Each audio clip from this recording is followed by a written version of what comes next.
Hello and welcome to Nebraska Entertainment Monthly presents NEAM. I'm here with our guest this month, Kyle Ranney. Kyle, why don't you give us a little bit of about what you do in this industry, and we'll go from there. Yeah, so I'm like a corporate and documentary DP here in Omaha. Okay. I work for a wide range of clients, usually commercial work with agency and some like direct-to-business stuff. Nice.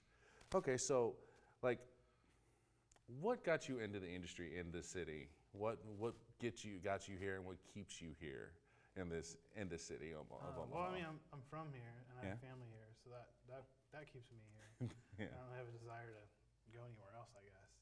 Yeah. But like my start of doing videography and film industry work, man, I don't know how that started.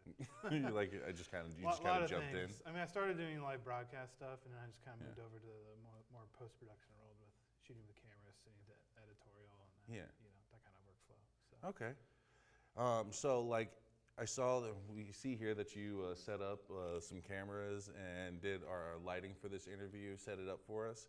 What kind of what's your passion for filming and lighting? Is it like just one or the other, or do you like them all? Well, I like people and lighting people and filming people and sharing stories. So it's all part of the overarching like process of doing that and doing it well. Mm-hmm. If that makes sense. It does. Yeah. So you like the overall process of creating just like visuals, utilizing the tools that you have of it in front of you. Yeah. Okay, that's really cool. Like, do you have any things that you feel about the city of Omaha, the industry, film industry here, that you like enjoy or dislike, or so on and so forth? I feel like we have a kind of a strong, I don't want to say like brotherhood, but like, Mm-hmm. like connection between all of the local freelancers here. I feel like there's a few people who've been in the industry longer who are like give chances to younger people coming up to like kind of figure out what they want to do. And, Yeah. and a lot of people are kind of open with their advice. Yeah. Whereas in other cities, maybe you wouldn't experience that, or No, you would not. But with the same with any city, I think you have all the same pros and cons. There's just more of it in other cities, so Yeah. like the opportunities in other cities feel stronger than they do here, maybe. But I'm hopeful for the Omaha market, and I'm staying here. I'm not going anywhere. So That's good, because we've had one person on, Jesse Eastman. He came on, and he's going to be moving. Did he already move? I believe he already moved out of state. And when we were talking about it, we were talking about what were some of the contributing factors to his decision to move, and one of the biggest ones was that he was needed more work, and like he felt like it was a bigger industry where he moved to, and like hearing people like you who feel like you're staying in the city to do the work and like help it grow is very good to hear, Yeah. But sorry. So you mentioned earlier about like the older crew helping the next generation and teaching them. Like, what do you think would be a good thing that you can impart from your experience onto the next generation of people starting up? What would be something that you would give them that they could learn from, you think? I would say like finding a mentor and other people who are like adjacent to you in your industry, and like getting advice from them, Mm-hmm. gleaning new things and learning is the best thing you can do. So Yeah. I'm not like anti-film school, Yeah? but I think like if you want to be a contractor, I think the best thing you can do is go and be with someone else who's like doing what you're doing. Yeah. So I Okay. think that's a good start. That's a good start. Yeah. And so, in that manner, finding somebody to help you, somebody like would you say a mentor? Mentor. Yeah, finding a mentor, it would help with networking as well, right? So, Yeah, absolutely. like, how important is networking in this type of industry? I'd say networking is like everything in the industry. Yeah, If people don't know who you are, how are they going to hire you? yeah, So that's good to know. yeah. That's some like valuable stuff. You're giving me like really good answers, but they're like very straightforward, matter of fact answers, and I'm like loving it. I'm like, oh, okay, we'll move on to the next question. And you're answering. You've actually already answered every question I had for you today with just those few ones. Yeah, I wouldn't make a very good author. I don't really fluff. But it's fine though. Like, so what? If since we're going to go off the book a little bit now, we're going to talk about your gear that you brought with you. I know you talked a little bit about it with Nathan earlier when you were setting up. But why? What about these specific cameras was it that made you purchase them and get them and use them in your kits? Oh, the honest answer? Yeah. I got a really good deal on them. Okay, cool. That was about it. But like, even if you could get a good deal on a crappy camera, what makes these ones worth it? Oh, that's true. Yeah, Yeah. it's I got a good deal on a good camera that works for a lot of things. Yeah. So that's why I purchased these. So they're kind of like a good utility camera. Mm-hmm. You know, you can use them on docks. You can use them for corporate work. Okay. Maybe not like narrative and feature work as much because it's more of like a single operator camera. Yeah. You know, but yeah, they check a lot of boxes that I have for the work that I do. Gotcha. Okay. And like, do you have any like interesting experiences that you've had utilizing these cameras on set since you've gotten them? Any kind of like funny things that may have happened with like a client or with a random situation that popped out of nowhere? I mean, I've sat in a hotel room with one, and it was I was trying to do the next firmware, Mm-hmm. and I bricked the camera, and I didn't know if it was gonna like turn on again. So, Like, but I have two of them, so I was kind of like, oh, let's just use the other one. now, and the Yeah. term bricked. Bricked, like so you turn on sometimes with cameras and firmwares you have to like if it makes a mistake it will just not do anything. Just not do anything. And it becomes like a paperweight, basically. Yeah. So I just left it on all night, and eventually it Came back to life. Came back to life. Yeah. That's good. But you sweat a little bit. Yeah. That's probably like the worst thing that's happened with these. Yeah, you seem like a very calm, even kilter guy. And out of the times that I've worked with you, you're pretty calm, even kilter. Yeah. Well, Yeah. I think that just comes from like preparedness. Yeah. Like, I had a backup camera for that camera, so I was like, we'll just use The backup camera. the backup camera, Yeah. which happens to be the same camera.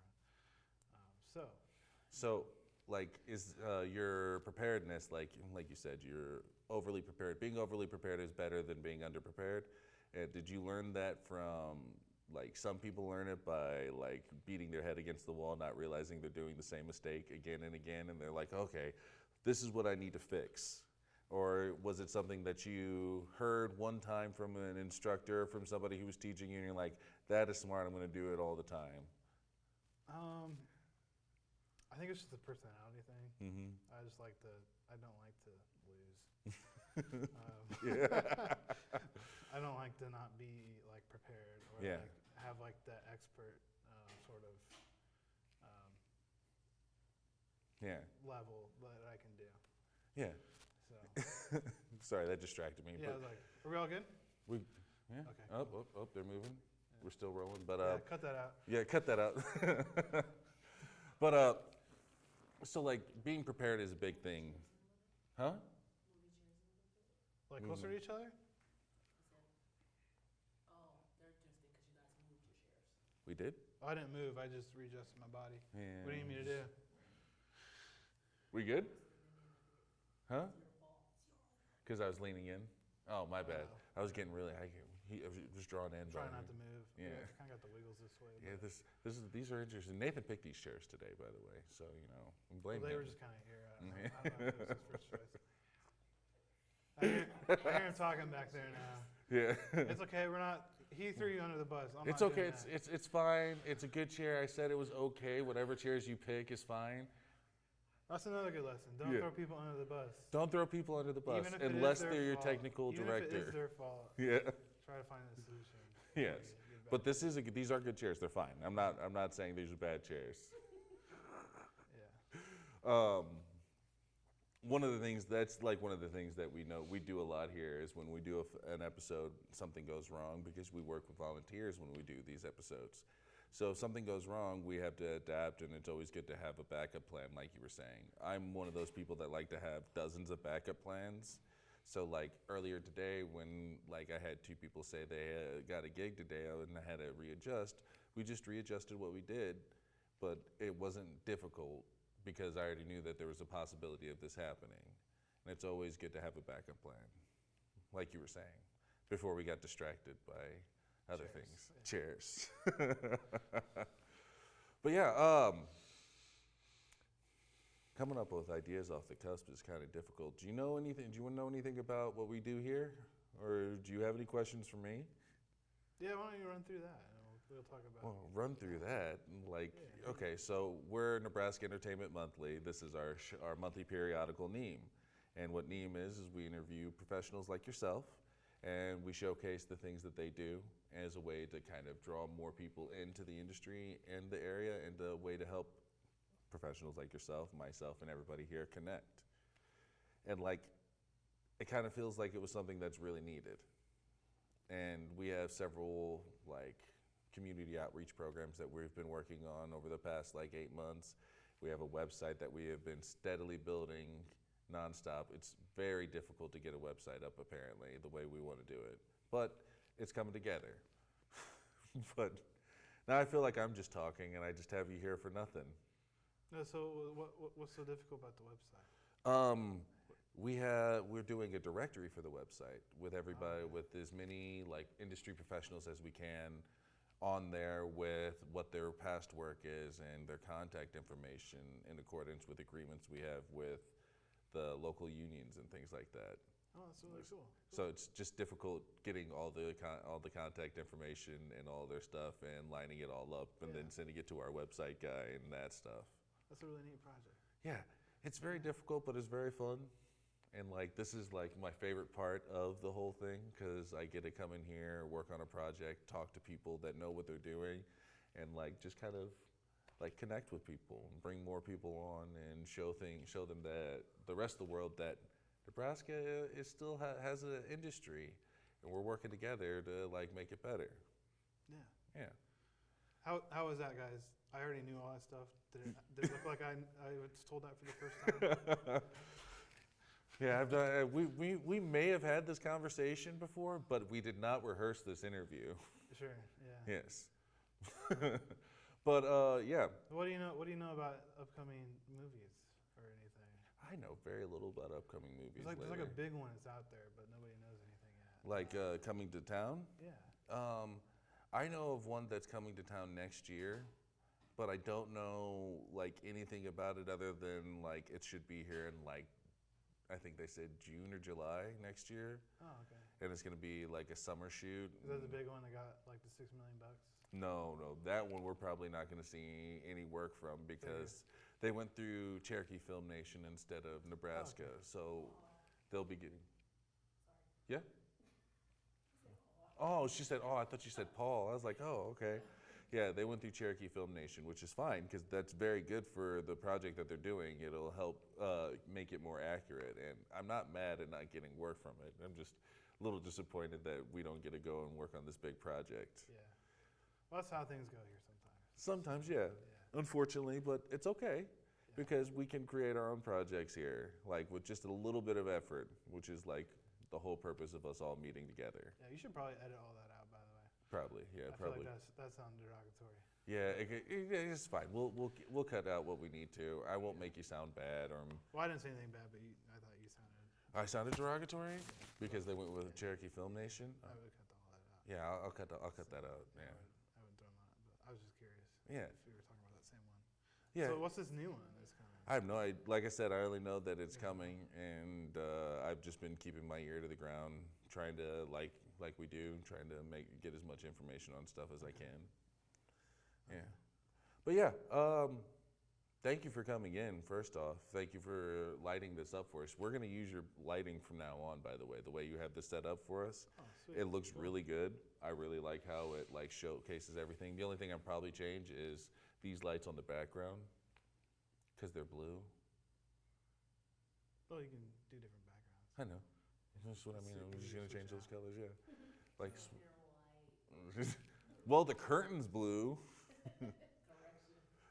But yes, thank you for coming in. Thank you for lighting and sitting down and talking with us. we could cut this here if you would like. Are you out of time? Or? No, we have plenty of time. We could talk about whatever you want to talk about. I've just gone through every single list of things that I could think What do you about. want to know that you think I know that other people don't know? It's probably not much, but. Can you explain three-point lighting? Oh, yeah, three-point lighting. Yeah. So three-point lighting is three-point lighting. There's 3 points. So you have your key, fill, and your kicker or hair light. Yeah. And we have that going on here. Yeah. So up here in the sky, there's a 650 fixture that's really keying you, and we're keying from the opposite side, so that way we're not broadside lighting on this side of the face. Yeah. And broadside just means that the side closer to camera is brighter than the side not closer to camera. Okay. So we have two 650s up here that are pretty much all the way up, I think. Yeah. And they're keying us from this side. And then on this side, we have a similar fixture, but it's much less output. And it's a little bit warmer, too, so you get a little bit of a color difference on each side of the face. Yeah. And then above us, there's just a little lamp just kind of throwing a little bit of light. Yeah. So, and since these are kind of at a high and far angle, they kind of give you the kicker light on the back of your hair and also a key at the same time. So, Nice. Yeah. That's cool. So 3 points just means 3 lights. That's all it means. Perfect. That's a good thing to Pretty learn. simple. And one other thing we did earlier, you were talking about white balancing earlier. Yeah. Can you explain white balancing and why it's important? So with white balancing, you're just matching the color of your camera to the quality of the light that's coming out. Okay.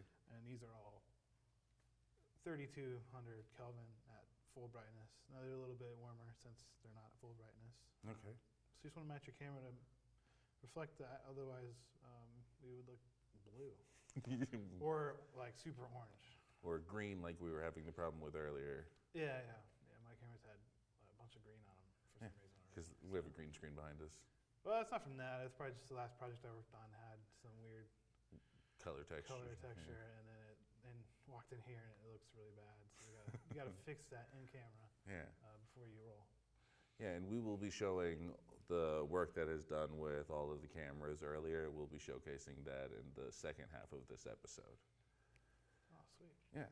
Yeah, so basically, that's really all that I can think of for you. It's pretty simple stuff. You showed us how to do things. We got a lot of footage of you doing work and things. Thank you for coming in.